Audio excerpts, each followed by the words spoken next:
good day, good morning, good afternoon, good evening to all of you guys. Guys, for today's video, andito na tayo sa part 2 ng ating Dolomite Beach.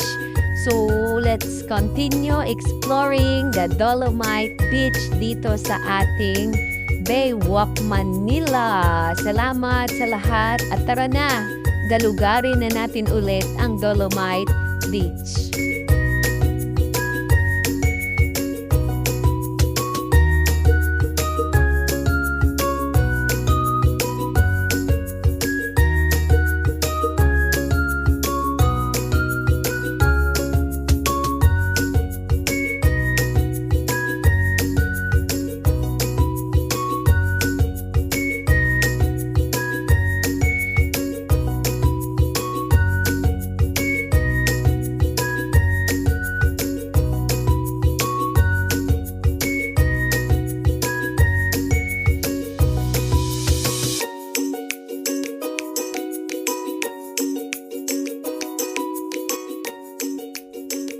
Tara guys, let's take a look at the Dolomite Beach. At tinan mo yung buhangin niya guys. Oh. Totoo guys pala yung nakikita ko sa yung nasa mga vlog na really the Dolomite is really a white sand. So maganda, grabe. It's very relaxing. Ito naman yung rock, the Baywalk Rock. Yung nasa center ng pinaka-Baywalk. Sa pinaka-Dolomite, makikita mo yung isang malaking bato. Kung saan dyan, sa bato na yan, dyan nakaukit yung mga government agencies na gumawa niyan. Government agencies na nagtutulungan para lang maipundar or maitayo tong Dolomite Beach na ito. Guys, ito na yung mga government agency na nagtutulungan. Diyan nakalagay yung mga logo nila na nagtutulungan sila para lang maisakatuparan yung Dolomite Beach na ito.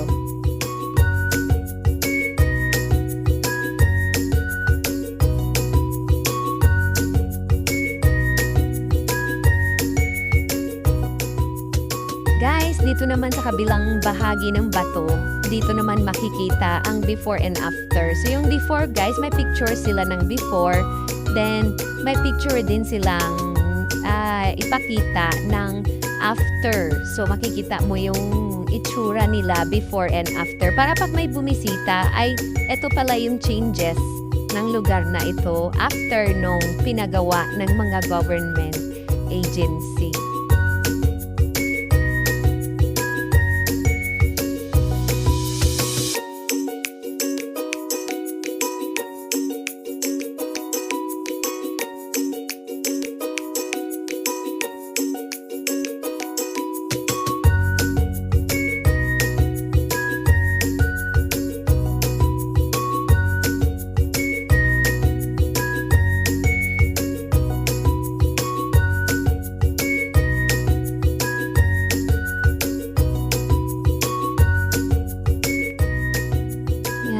Dito na tayo guys sa may pinaka-dalampasigan.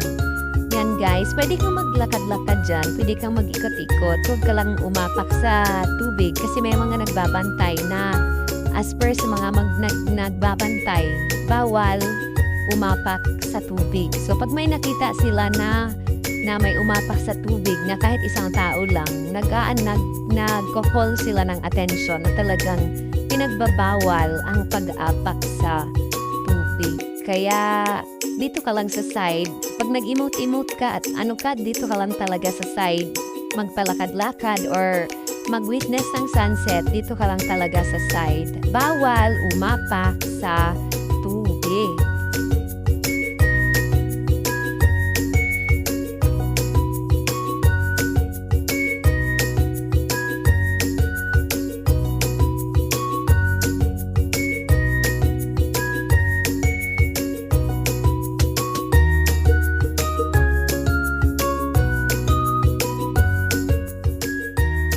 Ayan guys, yung mga nakikita niyong basura dyan guys, ano yan siya? Dala nung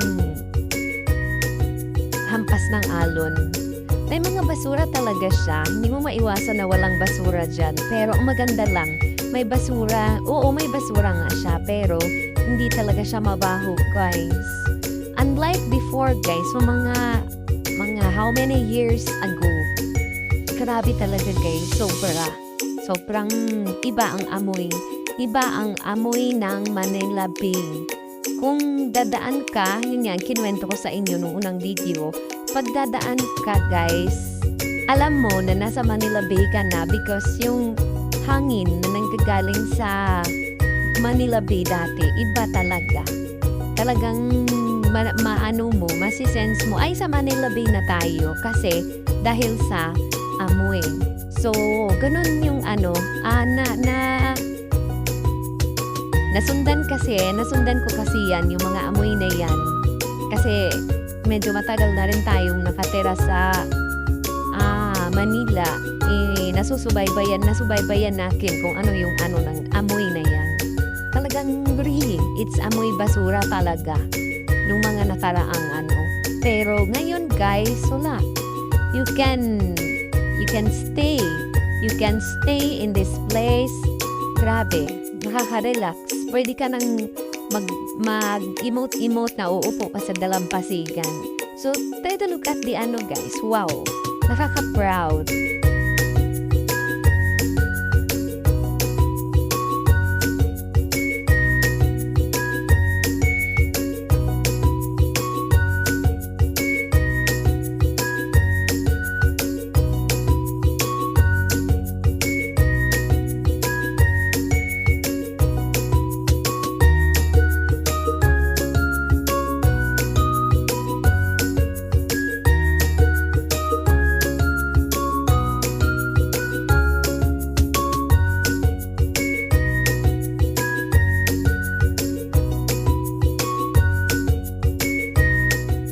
Enjoy watching, guys, sa ating part 2 ng ating Dolomite.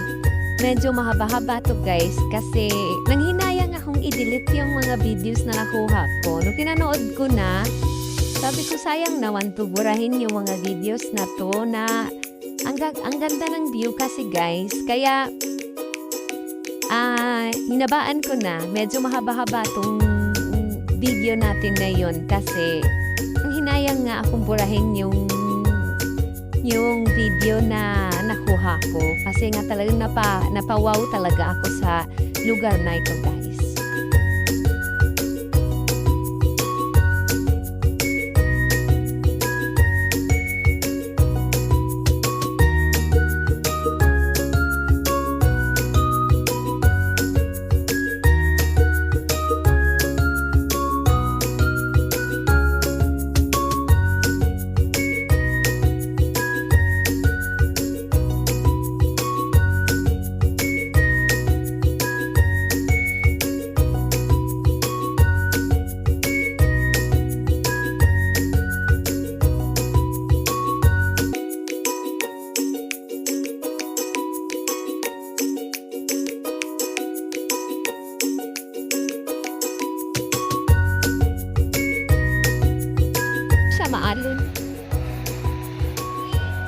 Mga alon.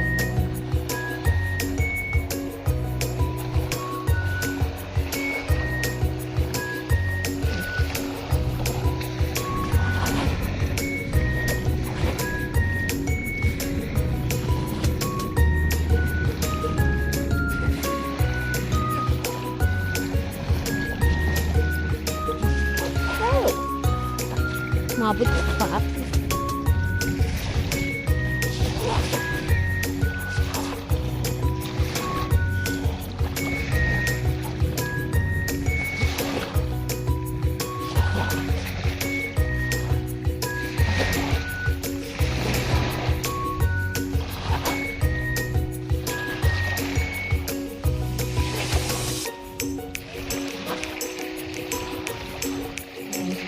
Grits dyan sa mga bato na yan, guys. Kapatan yung mga grits. Grits.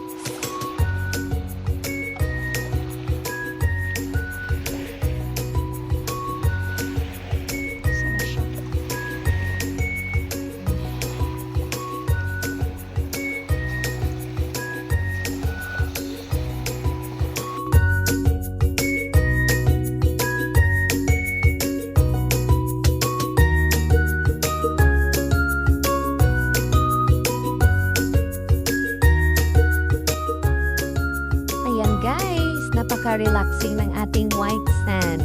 Enjoy watching guys, the white sand of Dolomite Beach. So first time ko makakita ng ganitong guys, buhangin. Palibhasa kasi guys, sa amin guys, walang dagat. Kaya grabe yung appreciation ko pagdating sa mga ganitong klaseng scenery. Ganitong klaseng scenario guys. Kasi sa amin guys, walang malayo ang dagat.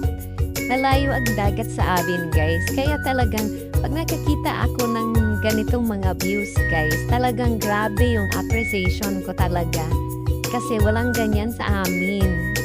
Walang ganitong malayo kasi sa dagat sa amin guys. Yung sa bukid kasi kami. Kaya talagang grabe, pagpasensyahan nyo na at talagang grabe talaga yung appreciation ko pagdating sa ganitong mga tanawin. Kaya I hope so nag-enjoy din kayo sa ating sa ating video kasi sa totoo lang grabe ang appreciation na binigay ko dito sa Dolomite na to. Talagang nanlaki yung mata ko guys, sa totoo lang. Na-distress ako ng 1/2, 3/4, 1/4, any kind of talagang na-distress talaga ako. So, ayan na, dumadami na, unti-unti nang dumadami yung tao guys. Unti-unti nang dumadami. Tapos dyan sila talaga umuupo sa tabi na sa may dalampasigan talaga mismo. Sa tabi talaga ng tubig. So, ibig sabihin, we can stay near the sea, near the water kasi hindi talaga siya guys mabaho, promise. Pati mga bata, pwede dito sa o maglaro, magplay, ay pwede. Pero yun nga lang, kailangan pag may kasama kang bata, with supervision mo talaga yung ng mga chikiting. Pwede magbanding dito, pwede mag-chit-chat, pwede. Yun nga lang, bawal magdala ng pagkain. Papasok sa yun lang yung pinagbabawal na pag pumasok ka sa entrance, no food is allowed. Kaya talagang ang dala mo lang, walang food, di ka pwedeng kumain dito sa lugar na ito. Kaya pagpasensyahan nyo na talaga guys at grabe talaga yung appreciation na binigay ko. Na-overwhelmed lang talaga ako dun sa place na grabe. At naabutan tayo ng sunset guys. Hindi ako nagsawang paikot-ikot, hindi ako nagsawang mag-video dun sa mga views kasi talagang na-overwhelmed talaga ako.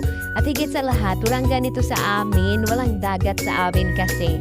Kaya pagpasensyahan nyo na talaga at maraming salamat.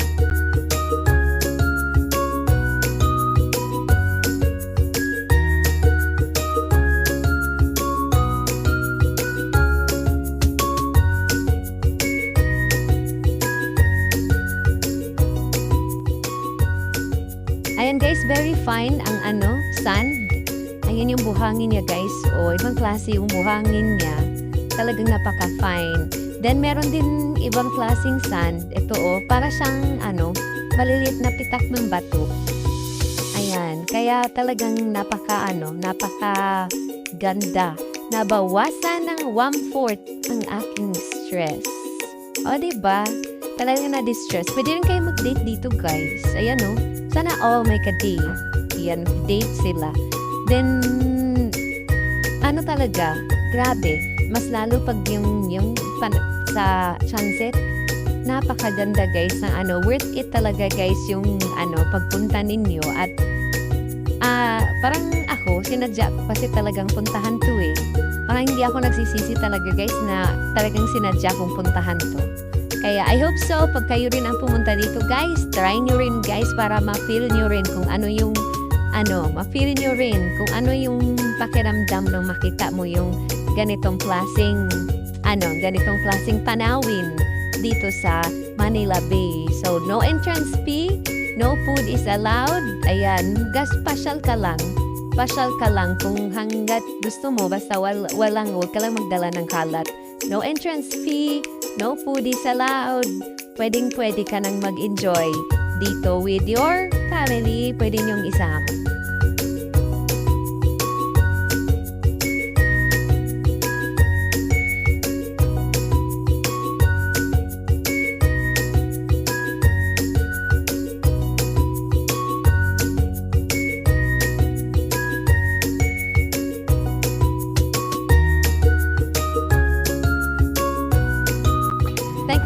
guys sa lahat ng nandito sa ating premiere. Maraming salamat po sa inyong lahat at sa patuloy niyong suporta guys sa ating YouTube channel. So ayan na guys yung sunset. Thank you so much. Bye bye everyone. See you around. And God bless sa ating lahat.